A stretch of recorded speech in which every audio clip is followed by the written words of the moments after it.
তুমি কে? আমার আব্বু এই বাসার দারোয়ান। আব্বু বাসায় দুপুরে খাইতে গেছে, আমার ডিউটিতে দিয়ে গেছে। তুমি শামচু আঙ্কেলের ছেলে? জি।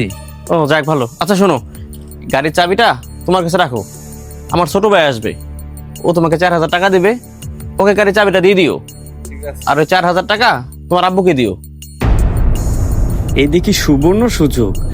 ভাইয়ের চরিত্রে যদি অভিনয় করি তাইলে তো কিছু ধান্দাবানি করা যায়। আর শোনো, আমার ছোট ভাইকে বলবা ও যেন একটু তাড়াতাড়ি অফিসে আসে। হ্যাঁ আচ্ছা ঠিক আছে।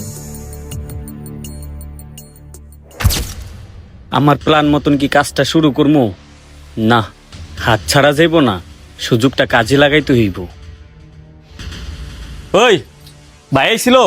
জি ভাই, আর বইলা গেছে 4টা বাজে বাইরে অফিসে যাইতে। 4টা বাজে যাইতে কইছে? আমার হাতে তো তেমন সময় নাই, আমার তো এখনই যাইতে হইব। তুই এক কাজ কর, বাইরের গাড়ির চাবিটা দে, আমি তাড়াতাড়ি যাই। এই নেন ভাই। আর শোন, কেউ যদি জিগায় কবি ছোট ভাই গাড়ি নিয়ে গেছে, ঠিক আছে?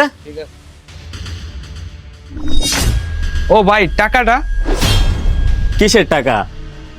ভাই বইলা গেছিল আমার 4,000 টাকা দিয়া যাইতে। মনে হয় ওইটা আমার আব্বুর বেতনের টাকা। ওই টাকাটা দিয়া যান, আব্বুরে দিতে হইব। কাম সারছে, টাকা পামু কই? টাকা ছাড়া তো গাড়ি নেওয়া যাইব না। আচ্ছা দাঁড়া, 4,000 টাকা তো আমি বন্ধুর কাছে রেখে আসছি, আমি টাকাটা নিয়ে আসি। ধর চাবিটা রাখ। ঠিক আছে ভাই।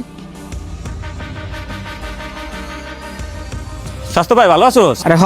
এ হন, ভালো কথা। স্বাস্থ্য ভাই, তোর কাছে 4,000 টাকা হইব? না রে, আমার কাছে এখন টাকা নাই। আরে বেটা, ইমার্জেন্সি লাগবো। এক জায়গায় যদি 4,000 টাকা দে, তাহলে বেটা কয়টা টাকা পামু, লাভ হইব। দে তুই। আমার কাছে তো নাই। এখন আমার কাছে যে কয় টাকা আছে এই কয় টাকা তো আমি কারেন্ট বিল দিতে যাবো।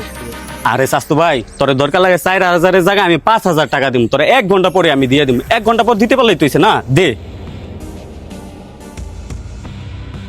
ঠিক আছে নে, টাকা ঠিক মতন কিন্তু দিয়ে দিবি। আচ্ছা ঠিক আছে, ফোন দিলে ফোন ধরিস কিন্তু। আচ্ছা ঠিক আছে।